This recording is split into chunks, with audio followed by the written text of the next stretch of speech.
جانا ونورنا ونور عيوننا ونور صدورنا ونور وجوهنا ونور حياتنا ونور مماتنا ونور آخرتنا ونور جناننا يا الله وهو محمد رسول الله صلى الله عليه وآله وسلم. اللهم صل وسلم وبارك وفضل على حبيبك ونبيك ونورك المصطفى سيدنا محمد عبدك ورسولك النبي الأمي الكريم فضلك العظيم المبعوث رحمة للعالمين والسبب لكل موجود والسبب لكل نعيم ومفتاح جميع الأبواب الخير والخيرات إلى يوم الدين وحريص علينا وبالمؤمنين رؤوف رحيم وشفيعنا بإذن أرحم الراحمين اسمه طه وياسين وعلى آله الطيبين الطاهرين وعلى أصحابه المتقين وعلى جميع أولياء الله في أمته أجمعين.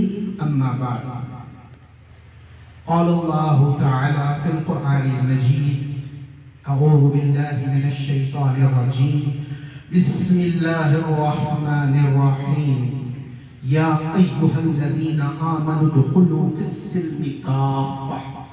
صدق الله العظيم وصدق رسوله النبي الأمي الكريم وعلى صلوات الله تعالى عليه وعلى آله وأصحابه أجمعين. السلام عليكم ورحمة الله وبركاته. وعلیکم السلام ورحمۃ اللہ وبرکاتہ. اللہ رب العزت کا بے انتہا فضل و کرم ہے کہ اس کریم پروردگار نے ہم سب کی زندگیوں میں دوبارہ سے ماہ رجب عطا فرمایا. یہ موقع عنایت فرمایا کہ اس ماہ میں حد سے بڑھ کر ہم لوگ عبادت کریں اور اس کا قرب حاصل کریں. اللہ تبارک و تعالیٰ نے ہمیں عبادت کا ذوق بھی عطا فرمایا اور روزے رکھنے کی توفیق بھی عطا فرمائی. مزید اللہ پاک کی بارگاہ میں دعا ہے کہ پورا ماہ رجب، پورا ماہ شعبان اور پورا ماہ رمضان اس کی ذکر و اذکار میں گزارنے کی ہمیں توفیق مزید عطا فرمائے. اس کی ہر نعمت پر ہمیں شکر ہے، اس کی ہر عطا کردہ نعمتوں پر اس کی حمد و ثنا، اس کی شان دلائے. ایسی حمد و ثنا جو بڑھ جائے حامدین کی حمد سے ہمیشہ ہمیشہ کے لیے، جیسے کہ اس کی ذات کی لائق ہے.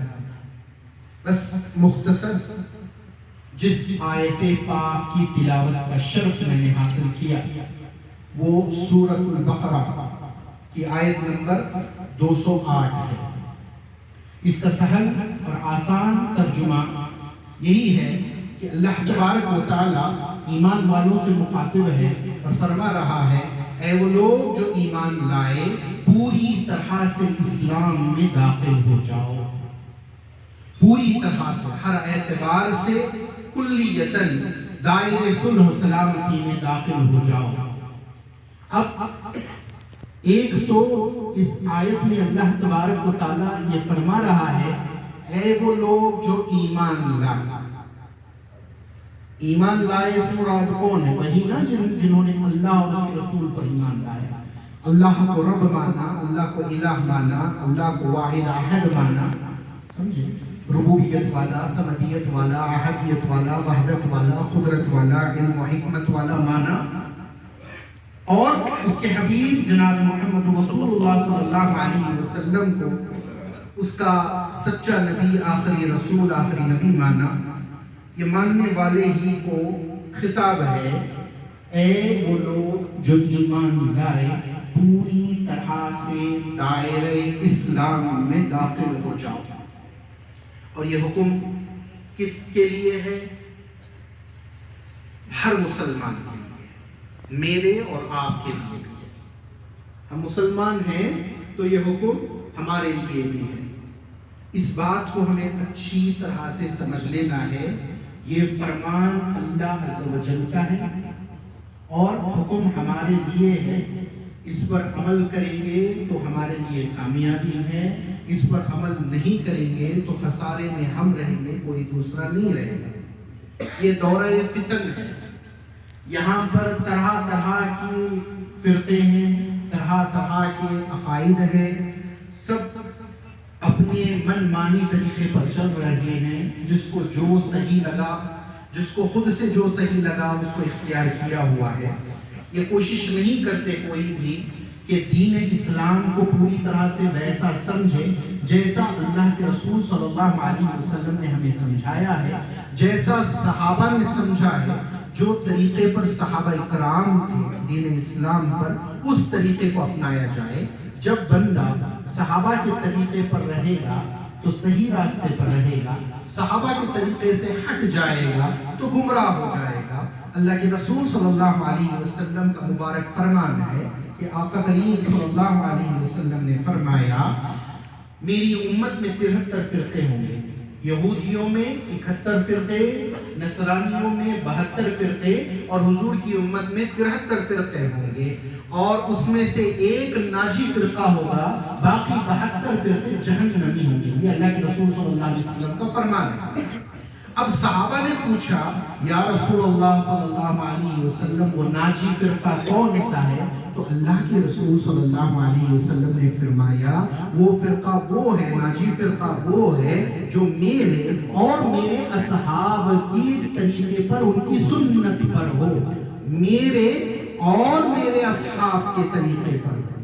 یہ بات بڑی ہی غور و طلب ہے کہ اللہ کے رسول صلی اللہ علیہ وسلم نے فرمایا نجات پانے والا فرقہ وہ ہے جو حضور کے اور حضور کے اصحاب کے طریقے پر ہو۔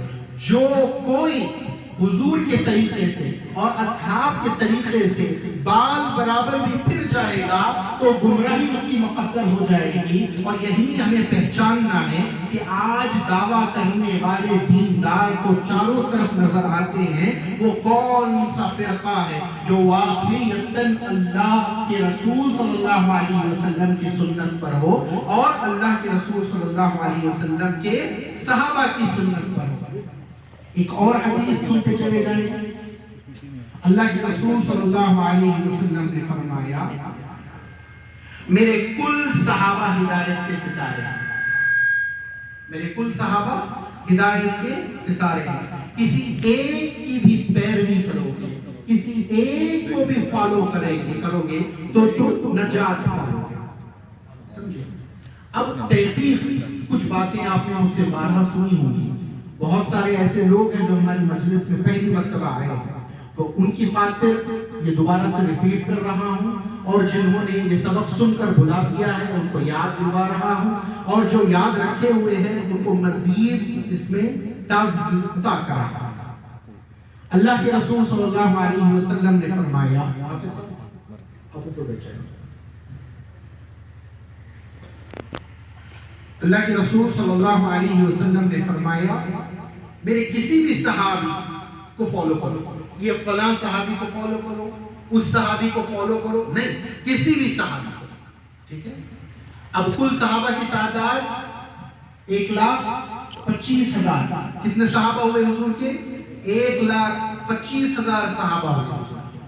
اب عجیب بات یہ ہے کہ ان 1,25,000 صحابہ میں جو محدثین صحابہ ہیں، جن کو حضور کی حدیث ملی، جن کو حضور کی حدیث یاد رہی، وہ صحابہ 313۔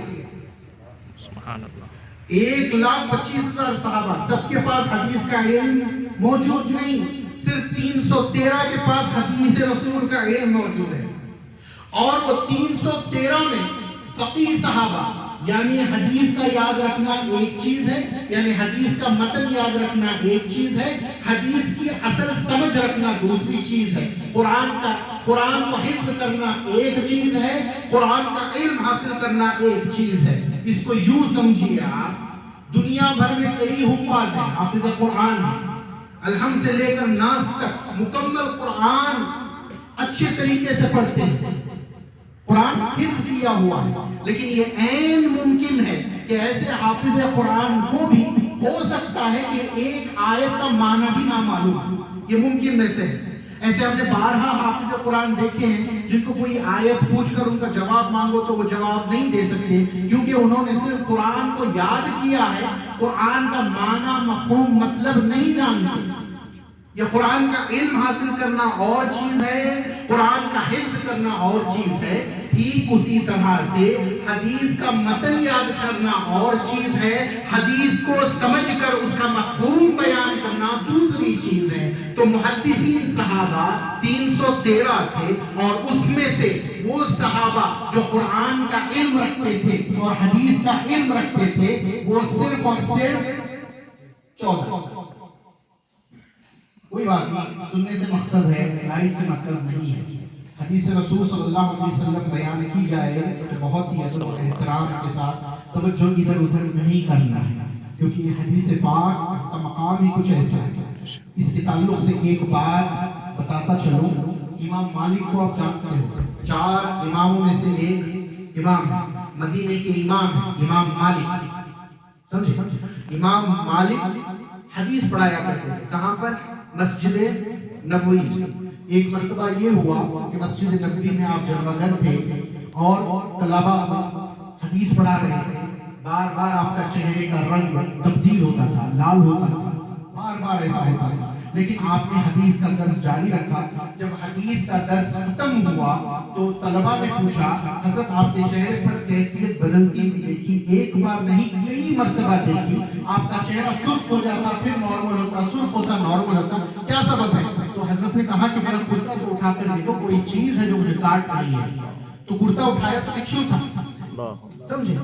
تو طلبہ نے پوچھا، حضرت اتنا زیادہ درد، آپ نے حدیث کا درس روکا کیوں نہیں؟ بولے اگر میں حدیث کا درس روکتا تو یہ حضور کی بیعت بھی ہوتی، تو درد برداشت کیا، حدیث کا درس ختم نہیں کیا۔ تو سننے سنانے والوں کے لیے جب بھی حدیث پڑھائی جائے تو واجب ہے کہ مکمل توجہ حدیث کی طرف لگائے۔ ٹھیک اسی طرح سے جب قرآن پڑھا جائے تو پوری توجہ قرآن کی طرف لگائی جائے، ٹھیک اسی طرح سے جب حدیث کا درس دیا جائے تو ادھر ادھر کی توجہ ہٹا کر جو ہے مکمل توجہ حدیث کی طرف لگانا۔ اور حدیث ہے بول اللہ کے حبیب صلی اللہ علیہ وسلم کی۔ ایک واقعہ یہ ہے کہ ایک صحابی مسجد نبوی میں نماز پڑھ رہے تھے اور اللہ کے رسول صلی اللہ علیہ وسلم باہر سے اس صحابی کا نام لے کر آواز دی۔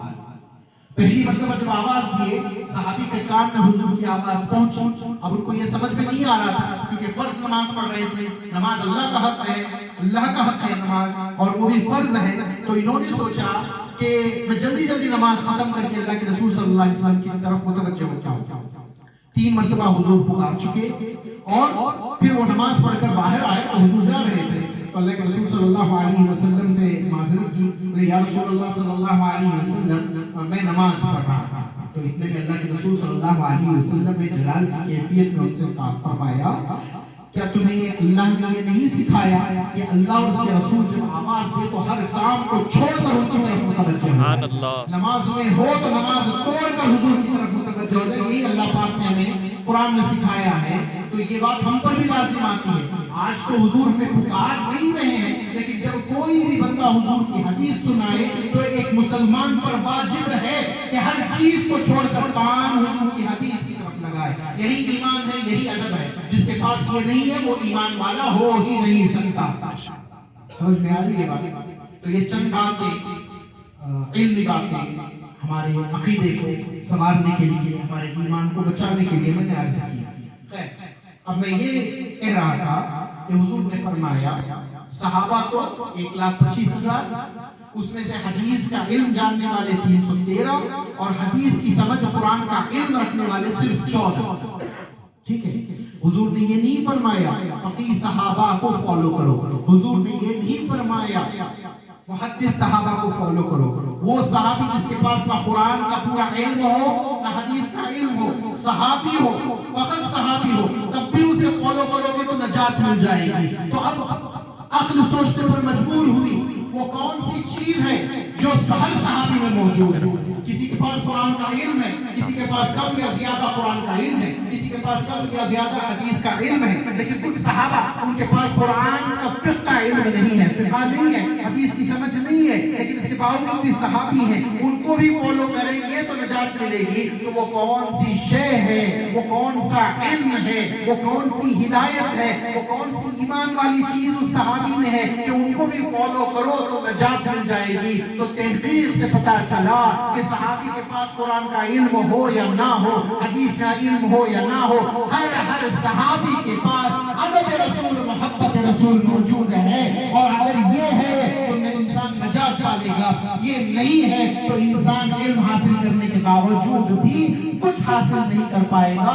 اصل نجات ہے حضور سے محبت کرنا اور حضور کا ادب کرنا, حضور پر اپنا سب کچھ لٹانا, یہی اصل ایمان. اب لوگ کہیں گے کہ حضور ہی کو ماننا ایمان ہے. میں کہوں گا صرف اور صرف حضور کو ماننا ہی ایمان ہے. کسی شے کو ماننے کا نام ایمان نہیں ہے, صرف حضور کو ماننے کا نام ایمان ہے. صرف حضور کو. بولے نہیں, ایمان کے لوازمات ہیں کہ اللہ کو مانو, اللہ کے فرشتوں کو مانو, اللہ کی کتابوں کو مانو, اللہ کے رسولوں کو مانو, قیامت کے دن کو مانو, مرنے کے بعد زندہ کیے جانے کو مانو, اور قسمت کا تقدیر اللہ کی طرف سے, اچھی تقدیر ہو یا بری تقدیر ہو, سب اللہ کی طرف سے, اس کو مانو, جنت کو مانو, دوزخ کو مانو, حساب کتاب کو مانو, یہ سب ایمان ہے. بولے ٹھیک ہے, یہ سب ٹھیک ہے, لیکن میں کہتا ہوں حضور کا ماننا ایمان ہے. صرف حضور کا ماننا ایمان. بولے کیوں؟ کیونکہ بولے جتنے لوگوں نے مانا, اللہ کو ماننے والوں سے پوچھو, وہ انبیاء ہی کیوں نہ, عام تو عام لوگ ہیں, عام لوگ تو عام لوگ ہیں, نبیوں سے پوچھو کیا کسی نبی نے اللہ کو دیکھا ہے؟ کسی نبی نے اللہ کو دیکھا ہے؟ بولا نہیں, کسی نبی نے اللہ کو نہیں دیکھا. ارے عام لوگ جب نبی نہیں دیکھے تو کوئی عام لوگ نہیں. کسی نے فرشتے کو دیکھا ہے, کسی نے نزول قرآن کو دیکھا ہے, کسی نے جنت کو دیکھا ہے, کسی نے دوزخ کو دیکھا ہے؟ نہیں. تقدیر کیا ہے, کیسی ہے, کسی نے دیکھا ہے؟ نہیں. قیامت کے دن کو دیکھا ہے, مرنے کے بعد زندہ کیے جانے کو دیکھا ہے, قبر میں سوال جواب تو ہوتے ہیں, کسی نے اس کا ایکسپیرینس کیا ہے؟ جو گیا اس نے تو آ کر خبر نہیں دی, جو گیا سو گیا. سمجھے؟ اب کسی نے اللہ کو نہ دیکھا نہ سنا, عام کی بات کر, کسی نے اللہ کو نہ دیکھا نہ سنا, نہ فرشتوں کو دیکھا نہ سنا, نہ نزول قرآن کو دیکھا نہ سنا, نہ جنت کو دیکھا, نہ دوزخ کو دیکھا, نہ آخرت کی کسی چیز کو دیکھا, کسی چیز کو نہیں دیکھا. مانتے سب ہیں ان تمام چیزوں کو. کیوں مانتے ہیں؟ صرف اس لیے مانتے ہیں کیونکہ ہم محمد کو مانتے ہیں صلی اللہ علیہ وسلم. حضور نے فرمایا اللہ ایک ہے تو ہم نے مانا کہ اللہ ایک ہے.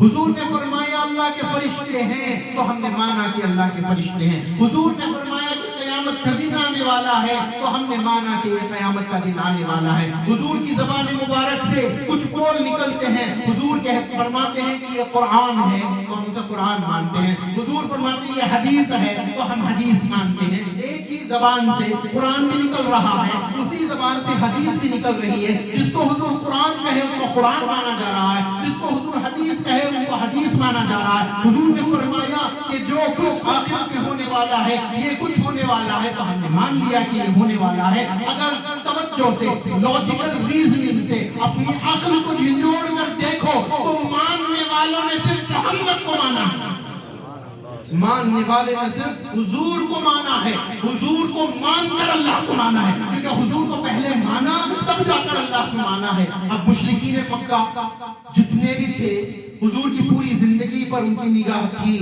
اور مشرکین مکہ نے وہ پہلے لوگ تھے جنہوں نے حضور کو 2 لقب عطا فرمائے تھے. کیا لقب عطا فرمائے تھے جانتے ہیں؟ صادق اور امین. یہ سچے ہیں, یہ امانت دار ہیں. کس کا عطا کردہ لقب ہے؟ مشرکین مکہ, کفار مکہ, سب لوگ حضور کو امین جانتے تھے, امانت دار جانتے تھے. ہر کوئی مانتا تھا کہ حضور جھوٹ بول ہی نہیں سکتے, حضور جو فرماتے ہیں سچ فرماتے ہیں. سمجھے؟ تو سب سے پہلے اللہ کی ذات نے لوگوں کے سامنے محمد کو منوایا, اللہ نے خود سب سے پہلے لوگوں کے سامنے محمد کو منوایا، کیونکہ محمد کا ماننا ہی ایمان ہے۔ اب محمد کو مان لے تو محمد کی رب کا بھی مانے گا، محمد جو بولیں گے وہ مانے گا۔ اللہ کے رسول صلی اللہ علیہ وسلم کو ماننا در حقیقت ایمان ہے۔ تو اب اللہ کے رسول صلی اللہ علیہ وسلم نے فرمایا کہ 73 فرقوں میں ایک فرقہ جنتی ہے، 72 فرقے جہنمی ہیں۔ تو جہنمی فرقے کون ہیں؟ جو حضور اور حضور کے صحابہ کے طریقے سے ہٹ گئے۔ اب ہمیں دیکھنا ہے، حضور کی سنتیں سب سمجھ میں آتی ہیں۔ کوئی بھی فرقہ ہو وہ تو جانتا ہے کہ حضور کی سنتیں کیا ہیں۔ ظاہر میں جو سنتیں ہیں، کوئی اپنے آپ کو اہل حدیث کہتا ہو، کوئی دیوبندی کہتا ہو، کوئی بریلوی کہتا ہو، کوئی شیعہ کہتا ہو، کوئی سنی، جو کہتا ہو سو کہتا ہو، حضور کی سنتوں میں کسی کا اختلاف نہیں۔ لیکن حضور نے یہاں قانون بنایا۔ قانون یہ بنایا، صرف میری سنت نہیں، میرے صحابہ کی بھی سنت پر عمل کرنا۔ جو صحابہ کے طریقے پر نہیں ہے وہ حضور کے فرمان پر نہیں ہے۔ یہ رول ہے، یہ کرائیٹیریا کہ حضور اور صحابہ دونوں کی سنت کو فالو کرو۔ تو پتہ چلا کہ سب سے پہلی جماعت جو فرقہ بنی امت مسلمہ میں، جو سب سے پہلا فرقہ بنا، ان کو خارجی کہتے ہیں۔ ابھی شیعہ نہیں بنے تھے، ابھی رافضی نہیں بنے تھے، ناصری نہیں بنے تھے، کوئی نہیں بنا تھا۔ سب سے پہلا فرقہ جو الگ ہوا صحابہ کے طریقے سے کون ہے؟ خارجیوں کا فرقہ ہے۔ اور خارجیوں کی علامت حضور نے کیا فرمایا؟ بہت ساری حدیثیں، نچوڑ بیان کروں تو حضور فرماتے ہیں، فاروق اعظم سے فرماتے ہیں، اے عمر اگر تو ان کی نمازوں کو دیکھو، کثرت نماز کو دیکھو، تو اپنی نمازوں کو حقیر جانو، یعنی کم جانو۔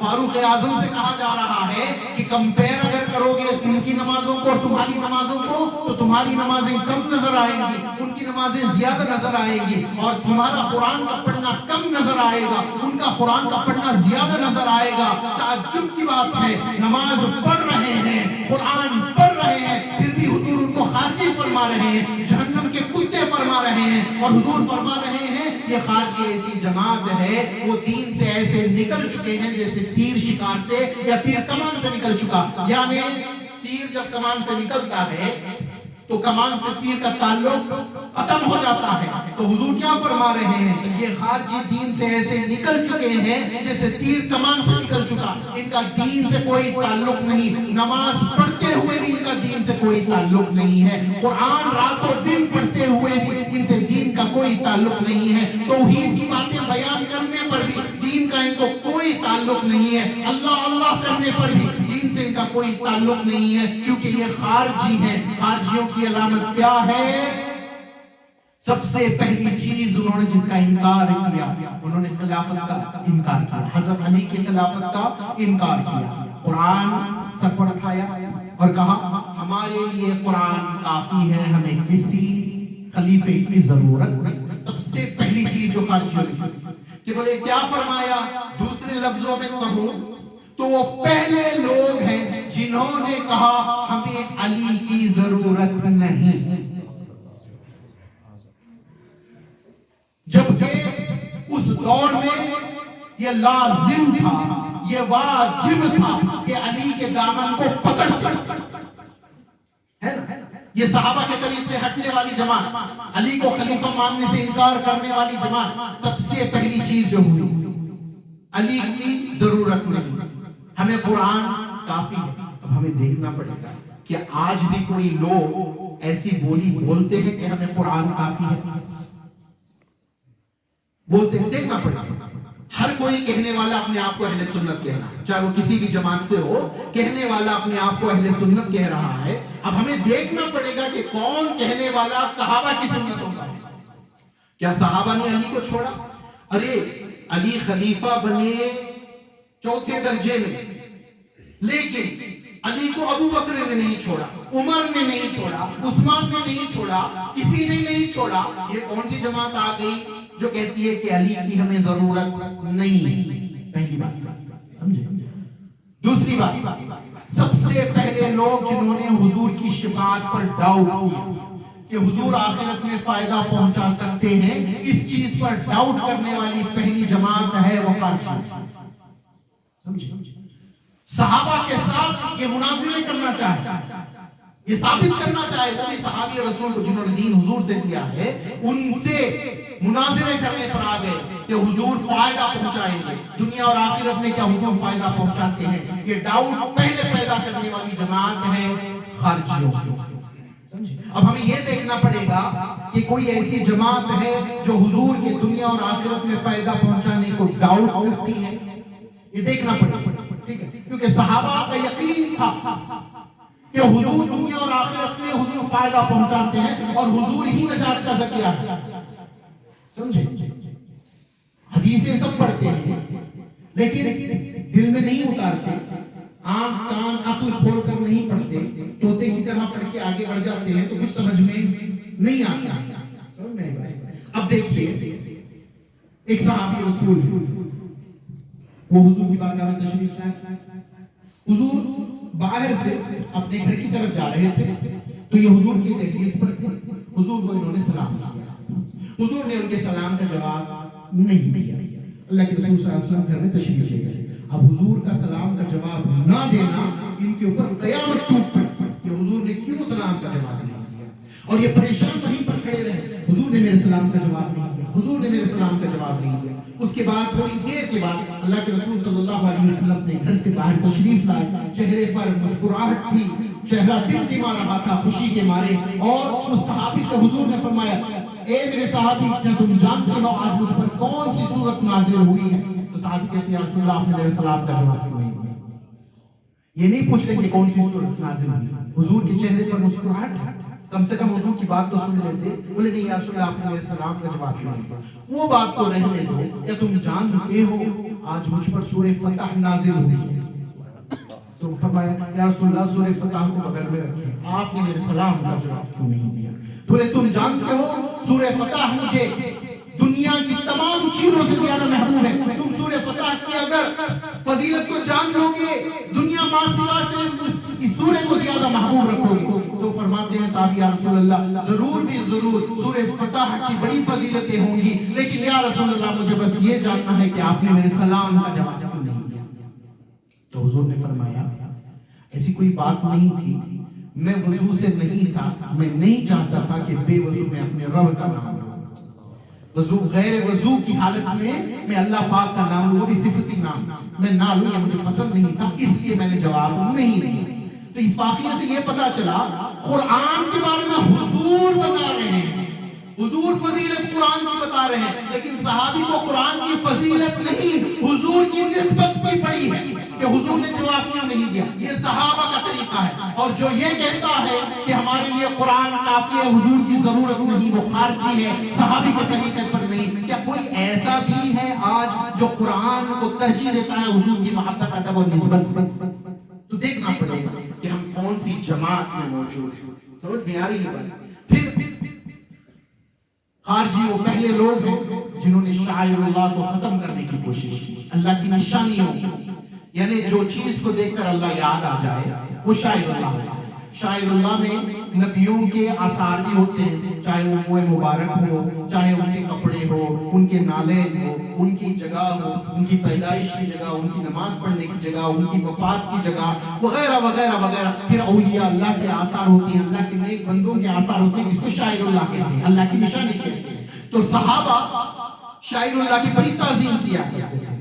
سمجھ میں بات؟ اور قرآن میں اللہ نے حکم دیا یہ شاعر اللہ کی جو لوگ تعظیم کرتے ہیں نا، شاعر اللہ سے مراد انبیاء اور اولیاء کے استعمال شدہ کوئی چیز، ان کے جسم سے ملی ہوئی کوئی چیز، چاہے ان کا بال ہو، چاہے ان کے کپڑے ہو، ان کی استعمال کی ہوئی چیزیں ہوں، ان کے نالین، ان کا ٹوپی، ان کا جبہ، ان کا عصا، یہ جو کچھ بھی ہے یہ سب شاعر اللہ میں سے.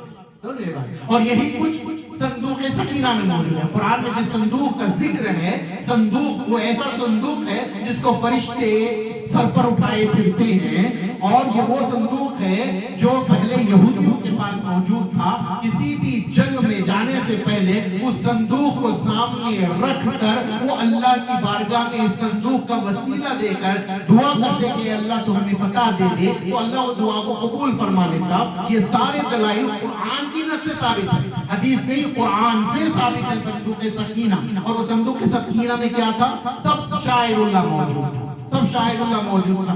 اس میں ایک تصویر نبی کریم صلی اللہ علیہ وسلم کی تھی، اس میں ابو بکر صدیق رضی اللہ تعالیٰ عنہ کی تصویر تھی، موسیٰ علیہ السلام کا جھبا عصا تھا، حضرت یوسف علیہ السلام کا جھبا تھا، حضرت سلیمان علیہ السلام کی انگوٹھی تھی، وغیرہ وغیرہ وغیرہ۔ یہ سارے تبرکات جو ہے وہ صندوق میں تھے، اور اس کو سامنے رکھ کر وسیلے کے طور پر اللہ کی بارگاہ میں دعا کیا کرتے تھے، اور اس کی بڑی تعظیم کرتے تھے۔ اور قرآن میں اللہ تعالیٰ نے فرمایا تم جانتے ہو یہ لوگ جو شاعر اللہ کی تعظیم کرتے ہیں وہ کس لیے ہے؟ وہ تقوی کی وجہ سے ہے۔ شاعر اللہ کی تعظیم تقوی کی وجہ سے ہے۔ یہ ہو نہیں سکتا کہ کسی کے سینے میں تقوی ہو اور وہ شاعر اللہ کی تعظیم نہ کرے، اور جو شاعر اللہ کی تعظیم کا انکار کرتا ہے یہ دلیل ہے کہ اس کے اندر تقوی موجود نہیں ہے۔ تو اب ہمیں دیکھنا ہے، خارجی وہ پہلی جماعت ہے جنہوں نے شاعر اللہ کی تعظیم کا انکار کیا، تو اب ہمیں دیکھنا یہ ہے آج کوئی ایسی جماعتیں موجود ہیں جو شاعر اللہ کی تعظیم کو شرک کہتی ہے، حرام کہتی ہے، تو ہمیں پتہ چل جائے گا آج نجات پانے والا فرقہ وہ کون سا ہے جو حضور اور صحابہ کی سنت پر ہے، اور وہ کون سا فرقہ ہے جو صحابہ کی سنت سے کٹا ہوا ہے۔ اس سے ہمیں پتہ چل جائے گا کہ کون جہنمی فرقہ ہے، کون جنتی۔ سمجھ میں آ گئی بات؟ تو اب ہم لوگوں کو قدم با قدم صرف حضور کی سنت اور اللہ کے رسول صلی اللہ علیہ وسلم کے صحابہ کی سنت پر عمل کرنا ہے۔ سمجھ میں آ گئی بات؟ یہ کچھ مجلس حاضہ کی ضرورت کو رکھ کر، مد نظر رکھ کر میں نے یہ کچھ باتیں عرض کی۔ میں اصل موضوع کی طرف اب آتا ہوں۔ اللہ نے فرمایا تم پوری طرح سے دائرے صلح و سلامتی میں داخل ہو جاؤ، اسلام میں داخل ہو جاؤ۔ اب اسلام دین کا نام ہے، ایک دین کا نام ہے اسلام، ہے نا؟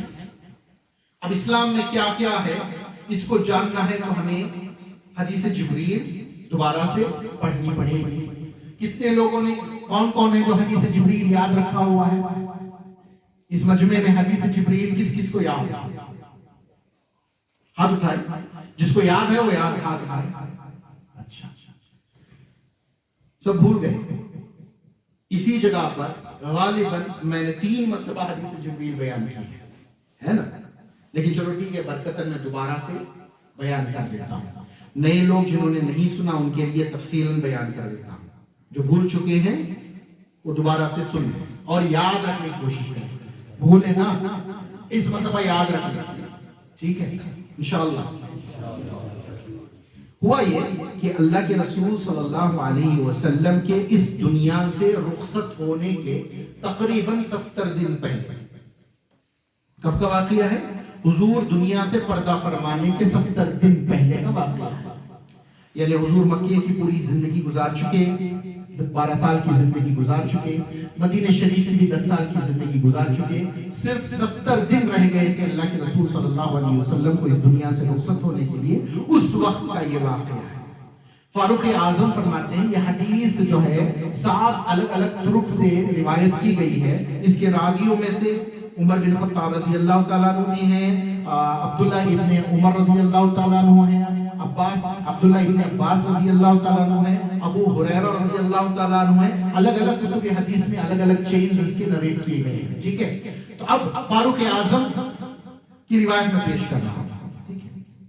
فاروق اعظم فرماتے ہیں کہ ہم ایک مرتبہ اللہ کے رسول صلی اللہ علیہ وسلم کے ساتھ بیٹھے ہوئے ہیں، اچانک ایک شخص نمودار تھا، اور لفظ حدیث کے یہ ہے بے انتہا خوبصورت تھا، اس کا لباس شفاف سفید تھا، سفید عمامہ پہنا ہوا تھا، بال اور داڑھی بالکل سیٹ تھی، جیسے کنگھی کر کے آتے ہیں، جیسے ابھی نہا دھو کے کنگھی کر کے باہر نکلتے ہیں، ایسے بال سیٹ تھے، سمجھے؟ اور وہ ہم میں سے نہیں تھا، یعنی جب وہ آیا تو ہم صحابہ ایک دوسرے کو دیکھنے لگے کہ یہ کون ہے، ہم میں سے کوئی نہیں جانتا، یہ مدینے والا ہوتا تو مدینے والوں میں سے کوئی تو پہچان لیتا. مدینہ کوئی بہت بڑی جگہ نہیں تھی اس زمانے میں. آج جو مسجد نبوی پوری ہے اتنا پورا احاطہ مدینہ تھا, اتنا ہی احاطہ. تو وہاں پر کوئی بھی ہوگا تو کسی کو بھی پتا چل جائے گا. تو صحابہ کو پتا نہیں ہے کون ہے, مدینے والا نہیں تھا. اور اگر باہر سے آیا ہے تو کپڑوں پر, امامے پر, بال پر, داڑھی پر سفر کے کوئی آثار نہیں, کیونکہ اس زمانے میں صرف ریگستان تھا. کوئی بھی باہر سے آتا تو کپڑے گرد آلود ہو جاتے, بال گرد آلود ہو جاتے. گھوڑے پر آتا, چل کر آتا, ہوائی مٹی کی وجہ سے جو ہے بال بکھر جاتے, داڑھی بکھر جاتی, چہرے پر آثار, کپڑوں پر آثار آتے. لیکن یہ کون شخص ایسے لگ رہا ہے کہ ابھی نہا دھو کر باتھ روم کے باہر نکلا ہے اور کوئی اسے نہیں جانتا. تو اتنے میں اس نے اجازت چاہی, یا رسول اللہ صلی اللہ علیہ وسلم میں آپ کے پاس آنا چاہتا ہوں. تو حضور نے صحابہ سے فرمایا, اے صحابہ ان کو جگہ لے آنے کے لیے. تو اتنے قریب آئے وہ شخص کہ آ کر حضور اس وقت کیسے تشریف فرماتے جیسے ہم التحیات میں بیٹھتے ہیں. التحیات میں ہم جیسے بیٹھتے ہیں ویسے حضور تشریف فرماتے. ٹھیک حضور کے سامنے وہ شخص آ کر التحیات کی حالت میں بیٹھ گیا. حدیث میں آتا ہے کہ دونوں زانوں پر ہاتھ رکھ کر جیسے ہم نماز کی حالت میں بیٹھتے ہیں, بالکل اتنے قریب بیٹھ گیا جیسے کہ اس کے گھٹنے اللہ کے رسول صلی اللہ علیہ وسلم کے گھٹنے سے مل رہے ہیں. اتنے قریب آ کر بیٹھ گیا. بیٹھتے ہی پہلا سوال کیا, یا رسول اللہ صلی اللہ علیہ وسلم اسلام کیا ہے؟ تو حضور نے فرمایا, اسلام یہ ہے کہ تم گواہی دو کہ اللہ کے سوا کوئی عبادت کے لائق نہیں ہے اور میں محمد اللہ کا رسول ہوں. پہلی بات. اسلام یہ ہے کہ تو 5 ٹائم کی نماز وقت مقررہ پر پڑھی جائے, فرض نماز. اسلام یہ ہے کہ سال بھر میں 1 مہینہ رمضان کے روزے رکھا جائے. اور اسلام یہ ہے کہ اللہ نے تمہیں دولت دی ہے تو سال میں 1 مرتبہ اس کی زکوٰۃ نکالے. اور اسلام یہ ہے کہ 5ویں شرط یہ ہے کہ اگر مال بہت زیادہ ہے اور استطاعت رکھتا ہے تو زندگی میں 1 مرتبہ حج کر لے. یہ اسلام. تو سن کر اس شخص نے فرمایا, آپ نے سچ فرمایا. صحابہ تعجب میں پڑے کیونکہ یہ کلمات صحابہ کبھی اپنی زبان سے نہیں ادا کر سکتے. تصدیقی کلمہ, کہ بولے سوال پوچھنا اور پھر یہ کہنا کہ آپ نے سچ فرمایا. یہ تو کام ایسے لگ رہا ہے جیسے کوئی ٹیچر کرتا ہے نا, آپ نے سچ فرمایا. تو پھر پوچھا, یا رسول اللہ صلی اللہ علیہ وسلم ایمان کیا؟ تو پھر حضور نے فرمایا, اللہ کو ماننا, اللہ کے فرشتوں کو ماننا, اللہ کی کتابوں کو ماننا, اللہ کے رسولوں کو ماننا, قیامت کے دن کو ماننا اور تقدیر کو ماننا کہ اچھی بری تقدیر اللہ ہی کی طرف سے ہے, اس کو ماننا ایمان. تو اس نے کہا, یا رسول اللہ آپ نے سچ فرمایا. پھر اس نے کہا, یا رسول اللہ احسان کیا؟ تو حضور نے فرمایا, تم اللہ کی عبادت ایسے کرو جیسے تم اسے دیکھ رہے ہو. اگر تم ایسی عبادت نہیں کر سکتے تو یہ تو ہے کہ وہ تو تمہیں دیکھ ہی رہا ہے. یہ تو عقیدہ رکھنا ہے, دل میں خیال رکھنا ہے کہ تم دیکھ پاؤ یا نہ دیکھ پاؤ, اللہ تو تمہیں دیکھ رہا ہے. اس کا نام احسان ہے. پھر اس نے کہا, یا رسول اللہ قیامت کب آئے گی؟ تو حضور نے فرمایا, جو سوال کر رہا ہے اور جس سے سوال کیا جا رہا ہے, جس کے پاس سوال کیا جا رہا ہے, اس کو اس سے زیادہ علم نہیں ہے جتنا سوال کرنے والے کے پاس ہے. یہ جواب بہت غور طلب ہے. حضور نے یہ نہیں فرمایا کہ میں نہیں جانتا. حضور نے فرمایا جتنا علم پوچھنے والے کے پاس ہے بس اتنا علم جس سے پوچھا گیا ہے اس کے پاس ہے اتنا علم ہے. ٹھیک ہے. تو حضور نے جب یہ پورا مکمل جواب نہیں دیا تو پوچھنے والے نے پوچھا, پھر یا رسول اللہ آپ فرما دیجئے کہ قیامت کی قریب تر نشانیاں کیا ہوں گی؟ تو حضور نے فرمایا, یہ ننگے پیر, ننگے بدن چلنے والے عرب. لفظ کیا ہے حدیث میں؟ عرب. ان کے پیروں میں چپل نہیں, ان کے بدن پر چادر نہیں, ننگے بدن ننگے پیر چلنے والے بدو عرب. ان قریب, قیامت کے قریب ایک دوسرے سے کمپٹیشن کریں گے بڑی بڑی بلڈنگز بنانے میں. یہ قیامت کی قریب تر نشانی ہوگی. یہ حدیث ہے. نشانیاں تو بہت ہیں لیکن بخاری مسلم میں کیا آیا ہے؟ کہ سب سے قریب تر نشانیوں میں سے کون سی نشانی ہے کہ یہ کمپٹیشن کریں گے بڑی بڑی بلڈنگز بنانے میں، عرب، اور مائیں اپنی آقاؤں کو جنم لیں گی، ٹھیک ہے، یہ کچھ باتیں عرض کی. تو اس کے بعد وہ شخص رخصت ہو گیا. جب وہ رخصت ہو گیا تو حضور نے کہا اسے پکڑ کر لاؤ، اسے ڈھونڈ کر لاؤ. تو وہ یوں گیا، اب پتہ ہی نہیں کہاں چلا گیا، غائب ہو گیا، کسی کو خبر نہیں کہاں گیا. تو پھر حضور نے فاروق اعظم سے پوچھا، اے عمر تم جانتے ہو یہ کون تھے؟ بولے اللہ اور اس کے رسول بہتر جانتے ہیں. صحابہ کا طریقہ کیا تھا؟ جب بھی حضور کوئی سوال کرتے تو جواب میں کیا کہتے؟ اللہ اور اس کے رسول زیادہ جانتے ہیں، بہتر جانتے ہیں. سمجھو. لیکن آج خارجی کیا کہتے ہیں؟ صرف اللہ جانتا ہے، حضور نہیں جانتے. تو خارجیوں کے نقش قدم پر چلنے والے بھی آج کیا کہتے ہیں؟ اللہ جانتا ہے، حضور نہیں جانتے. صحابہ کا کیا طریقہ ہے؟ اللہ اور اس کے رسول بہتر جانتے ہیں. ٹھیک ہے. تو حضور نے فرمایا اے عمر وہ جبریل تھے جو تمہیں تمہارا دین سکھانے کے لیے آئے تھے. کون تھے؟ جبریل تھے. اچھا مجھے ایک بات بتائیے، قرآن کا پورا نزول ختم ہو گیا، اللہ نے وہ آخری آیت بھی نازل فرما دی کہ ہم نے آپ کے دین کو آج مکمل کر دیا. قرآن کا نزول پورا ختم، حضور نے سب کچھ سکھا دیا، سمجھا دیا، بتا دیا، دکھا دیا، پورا ختم ہو گیا. اب وہ کیا دین سکھانے کے لیے آئے تھے؟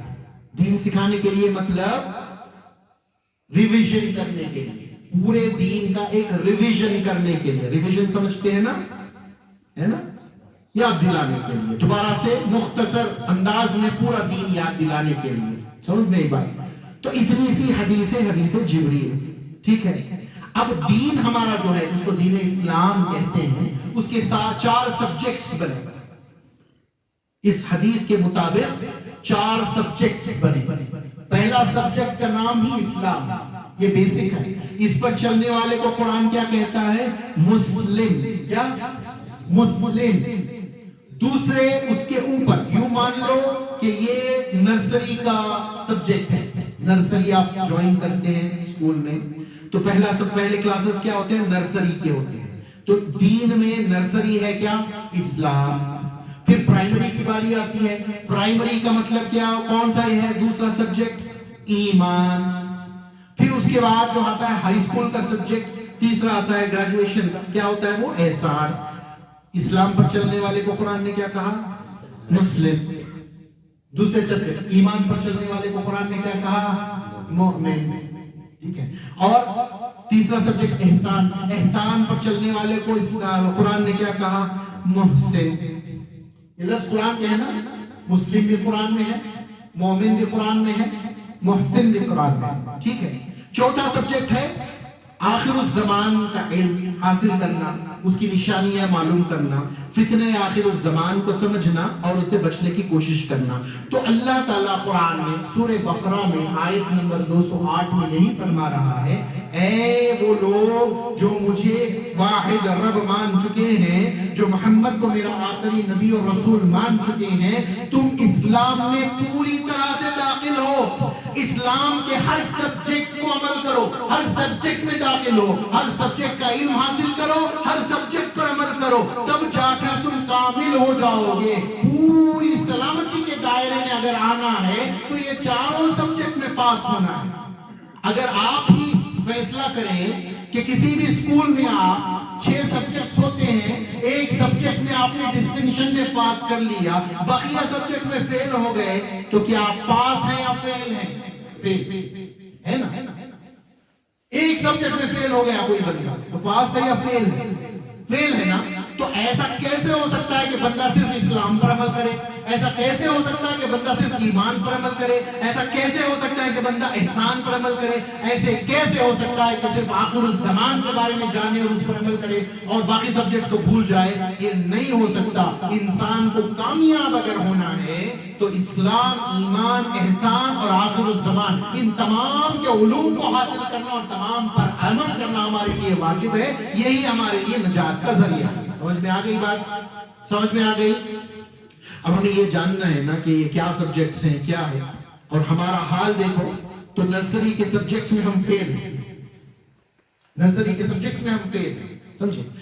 سب سے پہلی چیز اللہ رسول کو ماننے کے بعد کیا ہے؟ کیا ہے؟ اسلام.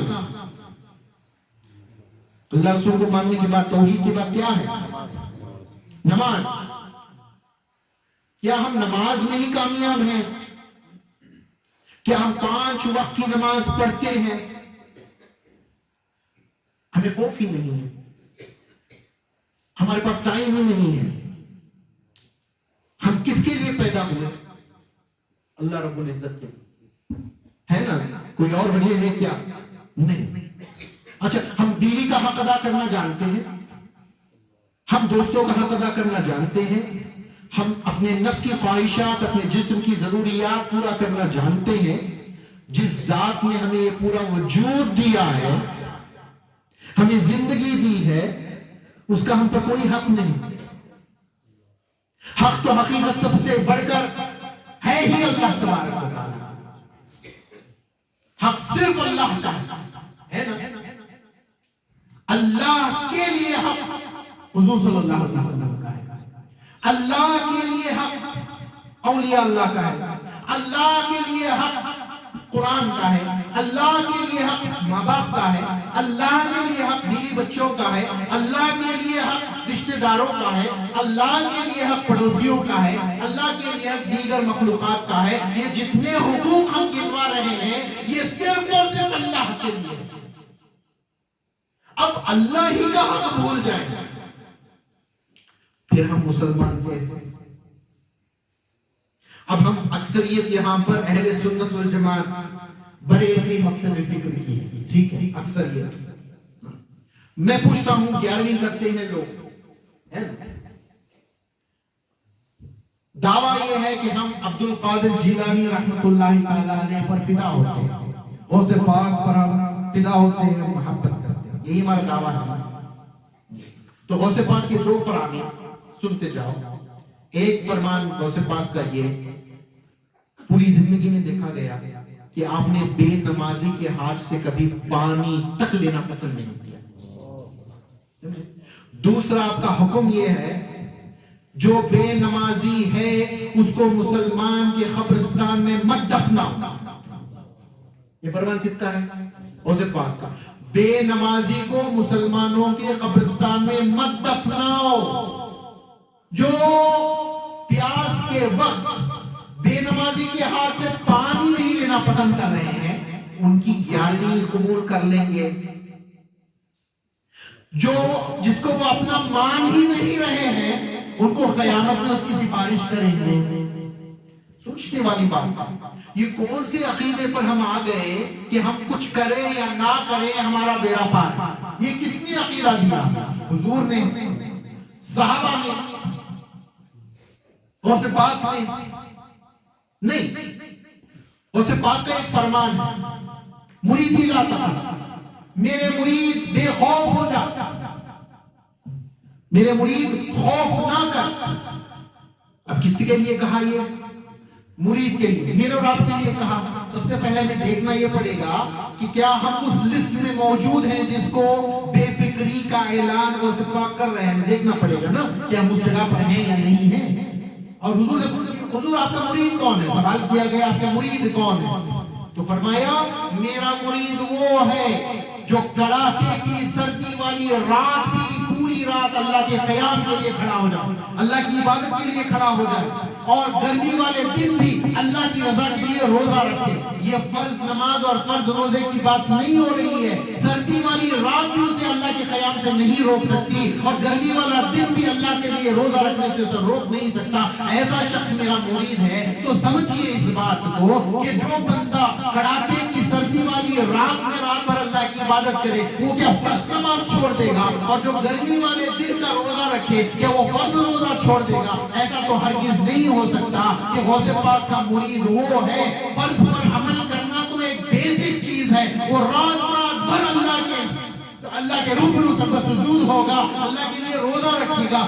یہ ہے غوث پاک کا مرید. اتنا کرنے کے بعد اللہ کی ذات ایسی ہے نا, اللہ چاہے تو ہمارا کیا ہوا سارا اعمال رد کر دے, قبول ہی نہ کرے. اس کے اوپر کچھ واجب نہیں ہے, اس کے اوپر ضروری نہیں ہے کہ ہم نماز پڑھے تو اس کو قبول کرنا ہی ہے. ہم روزے رکھیں تو اس کو قبول کرنا ہی ہے، ایسا نہیں ہے. وہ چاہے تو قبول کر لے، چاہے تو رد کر لے. سمجھے؟ اب اس کی شان ایسی ہے، ایک واقعہ بتاتا چلو. غوث پاک رضی اللہ تعالیٰ عنہ کے پیر و مرشد کے پیر و مرشد کے پیر و مرشد کے پیر و مرشد کے پیر و مرشد کے پیر و مرشد ہے کون؟ جنید بغدادی. نام سنا ہے جنید بغدادی کا؟ بہت بڑے اللہ کے ولی، اس وقت تمام اولیاء کے سردار. اتنی ریاضت، اتنی عبادت، اتنی سچائی، اتنا علم، اتنی حکمت، اتنی انکساری، اتنا خوف خدا، پوری دنیا میں آپ مشہور ہیں. چاہے کسی بھی آپ جماعت سے لے لو، ہر کوئی جنید بغدادی کو مانے گا، چاہے وہ اہل حدیث ہو، تبلیغی ہو، سنی ہو، کوئی بھی ہو. جس کسی کے سامنے آپ جا کر کہو گے جنید بغدادی ہو، بولے گے وہ اللہ کا ولی ہے، وہ اللہ کے ولی ہے. سمجھے؟ تو ان کے ولی پر پوری امت کا اجماع اور حجت ہے. ٹھیک ہے؟ وہ جنید بغدادی کا آخری وقت آیا تو آپ جو ہے رو رہے ہیں، پریشان حال تھے. تو مرید نے کہا کیا سبب ہے آج میں آپ کو رنجیدہ دیکھتا ہوں؟ تو فرماتے ہیں میری 40 سال کی عبادت میں دیکھ رہا ہوں ایک بال میں پیپر میں جو ہے بال کے اوپر لٹکی ہوئی ہے، پیپر میں لپیٹ کر. میرے 40 سال کی عبادت جس میں نماز، روزہ، تبلیغ سب کچھ ہے. سمجھے؟ سخاوت ہے، ریاضت ہے، عبادت سب کچھ ہے. وہ 40 سال کی عبادت کے پیپر میں لپٹی ہوئی ہے، ایک بال میں بندھی ہوئی ہے، اور وہ ہوا میں ایک صحرا میں لٹک رہی ہے، ریگستان میں لٹک رہی ہے. اب پتہ نہیں ہوا اسے کہاں اڑا کر لے جائے. اس کی اس صحرا میں کوئی قدر و قیمت نہیں دیکھتا. مجھے فکر ہے کہ یہ 40 سال کی میری عبادت کا کیا بنے گا. اس حال میں آپ دنیا سے رخصت ہو گئے، مثال فرمایا. تو پھر 2-3 دن بعد اسی شخص کے خواب میں جنید بغدادی انتقال کے بعد تشریف لائے تو اسے یہ سوال یاد تھا. اس نے فرمایا، اس نے کہا یا میرے شیخ آپ کو اپنی عبادت کے بارے میں بڑی فکر تھی. اللہ نے آپ کی عبادت کے ساتھ کیا معاملہ کیا، آپ کے ساتھ کیا معاملہ کیا؟ تو جنید بغدادی فرماتے ہیں اللہ نے مجھے اپنی رحمت سے بخش دیا، اللہ نے مجھے اپنی رحمت سے بخش دیا. تو پوچھا آپ کی 40 سال کی عبادت کا کیا ہوا؟ تو فرماتے ہیں وہ 40 سال کی عبادت میں میرے تہجد کے چند سجدوں کے علاوہ اللہ نے کسی عبادت کی طرف نگاہ ہی نہیں کی، دیکھا تک نہیں. جنید بغدادی کی عبادت کو وہ نہیں دیکھ رہا، میری اور آپ کی عبادت کو دیکھ لے گا. سوچنے والی بات ہے. اس کی بے نیازی کا عالم، وہ رب ہے، وہ اپنی شان میں یکتا ہے، وہ بے نیاز ہے. اس کو کسی شے کی ضرورت نہیں ہے، کسی نبی کی عبادت کی ضرورت نہیں ہے، کسی فرشتے کی عبادت کی ضرورت نہیں ہے. ارے انبیاء اور ملائکہ کی عبادت کی ضرورت نہیں، تو جو نفس رکھتے ہیں ایسے بندوں کی عبادت کی کب سے ضرورت آن پڑی؟ ضرورت نہیں ہے، ضرورت نہیں ہے. وہ چاہے تو قبول کرے، چاہے تو رد کرے. آپ سورہ بقرہ اٹھا کر پڑھیے، آخری رکوع میں آخری آیات ہے قُلِ مَا فِی السَّمَاوَاتِ وَالْأَرْضِ. وہاں سے آیت شروع ہوتی ہے جو کچھ ہے زمین و آسمان میں وہ اللہ کا ہے، اور جو تم اپنے نفسوں میں کرتے ہو اللہ تعالیٰ جانتا ہے، اور اللہ تعالیٰ تمہارا حساب لے گا. یہاں تک فرما دیا کہ اللہ سب کچھ جانتا ہے جو تم کرتے ہو، لیکن حساب بھی لے گا. حساب لینے کے بعد کیا فرمایا؟ میں جس کو چاہوں گا بخش دوں گا اور جس کو چاہوں گا عذاب دوں گا. وہاں پر یہ معیار نہیں بنایا کہ میں فلاں روزے دار کو بخش دوں گا، نمازی کو بخش دوں گا، صدقہ کرنے والوں کو بخش دوں گا. نہیں، جس کو میں چاہوں گا بخش دوں گا، جس کو چاہوں گا عذاب دوں گا. یہ اس کا اختیار ہے، وہ جو چاہے اپنے بندوں کے ساتھ کرے، لیکن اپنے محبوبین کے ساتھ وعدہ کر لیتا ہے. وعدہ کرتا ہے تو وعدہ خلافی نہیں کرتا ہے. عبادت کی قبولیت کا وعدہ نہیں ہے، عبادت کی قبولیت کا وعدہ نہیں ہے، سخاوت کی قبولیت کا وعدہ نہیں ہے، علم کے حصول کی قبولیت کا وعدہ نہیں ہے. لیکن چند وعدے اس نے کیے اپنے محبوب سے کیے ہیں، اور اپنے محبوب کی نسبت سے محبوبین جو اولیاء کاملین ہیں ان سے کیے ہیں. اس کی دلیل ہمیں کہاں سے ملی؟ قرآن و حدیث سے ملی، بخاری شریف کی حدیث سے ملی. بخاری شریف میں اللہ کے رسول صلی اللہ علیہ وسلم فرماتے ہیں کہ کچھ بندے جب اللہ کی نفلی عبادت نوافل جو ہوتی ہیں وہ کرتے کرتے کرتے جب اللہ کا قرب حاصل کرتے ہیں تو اللہ تبارک و تعالیٰ ان کی آنکھ بن جاتا ہے جس سے وہ دیکھتے ہیں، ان کے کان بن جاتا ہے جس سے وہ سنتے ہیں، ان کی زبان بن جاتا ہے جس سے وہ بولتے ہیں، اس کا ہاتھ بن جاتا ہے جس سے وہ پکڑتے ہیں، ان کے پیر بن جاتا ہے جس سے وہ چلتے ہیں، اور وہ جو اللہ سے مانگتے ہیں وہ عطا کرتا ہے. یہ بخاری شریف کی حدیث ہے. ہے نا, کس کو جو نوافل کے ذریعے اللہ کی قریب ہو گئے, مقرب ہو گئے. اب غوث پاک رضی اللہ تعالیٰ عنہ کا یہ مشہور معاملہ ہے, محدثین نے اس کو روایت کیا ہے, اس کو بڑے بڑے ائمہ مجتہدین, بڑے بڑے لوگوں نے اس کو بیان فرمایا ہے کہ غوث پاک کا یہ معمول تھا کہ 40 سال عشاء کے وضو سے آپ نے فجر کی نماز ادا کی, 40 سال مکمل ہر رات اللہ کی عبادت کی ہے. اتنے نوافل, کوئی مکروہ کام پوری زندگی میں کبھی نہیں ہوا, ایک سنت آپ سے نہیں چھوٹی, جو کیا دین پر رہے, سنت پر رہے, اللہ کی عبادت میں رہے. جب اتنا قرب حاصل ہو گیا تو اللہ تبارک و تعالیٰ نے ان سے وعدے کر لیے کہ آپ کے مریدوں کو میں قبول کر لوں گا, آپ کے مریدوں کی ہر چیز کو میں قبول کر لوں گا. تو یہاں پر غوث پاک نے فرمایا اس فکر میں نہ رہنا کہ تم عبادت کرو گے تو اللہ تمہاری عبادت کو رد کرے گا, تم نیک اعمال کرو گے تو تمہارے اعمال کو رد کرے گا, تم دعا کرو گے تو تمہاری دعاؤں کو اللہ رد نہیں کرے گا, کیونکہ مجھ سے وعدہ کر لیا ہے میرے مریدوں کو اللہ رد نہیں کرے گا. تو تم بے خوف ہو جاؤ, تمہاری عبادت بھی قبول, ریاضت بھی قبول, دعائیں بھی قبول. نماز بھی نہ پڑھو, روزہ بھی نہ رکھو, سخاوت نہیں ہے, اخلاق نہیں ہے, کچھ نہیں ہے, جہالت ہے, گناہ ہے, گناہوں کے انبار ہے, اور اپنے آپ کو کہتے ہیں میں غوث پاک کا مرید ہوں. اور غوث پاک نے فرمایا ہے کہ وہ ہمیں ایک جنت میں لے کر چلے جائیں گے. ارے سب سے پہلے اس کرائٹیریا میں نام تو لکھواؤ, پہلے وہاں داخل تو ہو جاؤ. غوث کا دامن نہیں چھوڑیں گے, غوث کا دامن, ارے پہلے پکڑو تو صحیح. ہاتھ میں دامن نہیں, غوث کا دامن نہیں چھوڑیں گے. نماز نہیں, روزہ نہیں, علم نہیں, تقویٰ نہیں, پرہیزگاری نہیں, رات کی عبادت نہیں, ریاضت نہیں, کچھ نہیں, لیکن غوث کا دامن نہیں چھوڑیں گے. یہ کیا غضب ہوا. تو نماز ہی میں ہم جھڑ گئے, پہلے سبجیکٹ کا پہلا لائن میں ہم جھڑ گئے. اب ہمارا کیا بنے گا؟ تو سب سے پہلی چیز نماز. نماز اللہ اور اس کے بندے کے بیچ میں بانٹ دی گئی ہے. یہ نماز نہیں ہے, بندے اور اللہ کی محبت کا اظہار ہے. جو اللہ سے محبت کرتا ہے وہ نماز پڑھے گا. فرض نماز تو بہت بیسک ہے, وہ نمازوں پر نماز پڑھے گا, نمازوں پر نماز پڑھے گا. کیوں؟ اس کو اللہ کی ملاقات میں لذت محسوس ہوتی ہے, اللہ کے ملنے سے اسے لذت محسوس ہوتی ہے. حضور نے فرمایا جب کوئی بندہ نماز میں اللہ کے لیے کھڑا ہوتا ہے اس وقت اس کا رب اس کے روبرو ہوتا ہے, اس کے سامنے ہوتا ہے اس کا رب. اس سے بڑا شرف کیا ہے کہ بندہ بغیر کسی وسیلے کے, بغیر کسی کوشش کے فوراً اللہ کے حضور پہنچ جائے. ایک منٹ میں جیسے ہی اللہ اکبر کہا وہ اللہ کے حضور میں کھڑا ہوا ہے. وہ کون سا منسٹر ہے آپ کو ایک سیکنڈ میں جانے کی اجازت دے دے, وہ کون سے مالدار لوگ ہیں, وہ کون سا بادشاہ ہے, آپ جب چاہیں اس کے در پر چلے جائیں. ممکن نہیں, دنیا کے بادشاہوں کے در پر آپ جب چاہے نہیں جا سکتے, لیکن وہ بادشاہوں کا بادشاہ اپنے بندوں سے اس قدر محبت کرتا ہے, جب بندہ چاہتا ہے وہ اپنے حضور میں بلا لیتا ہے, جب چاہتا ہے آ سکتا ہے. اتنا فری ایکسس, پھر بھی ہم یہ پرواہ. کیوں ہم نماز نہیں پڑھتے؟ بتاؤ ہم کیوں نماز نہیں پڑھتے؟ کیا ریزن ہے ہم نماز نہیں پڑھتے؟ اللہ تعالیٰ نے اچھے خاصے ہاتھ پیر دیے ہیں, جسم دیا ہے, صحیح سلامت ہے, طاقت دی ہے, ہمت دی ہے نا, آنکھ, ناک, کان سب صحیح سلامت ہیں اللہ ہی کی عطا کردہ سے. پھر ہم نماز کیوں نہیں پڑھتے؟ امام شافعی فرماتے ہیں جو لوگ بے نمازی ہیں ان کو ہم مسلمان ہی نہیں سمجھتے.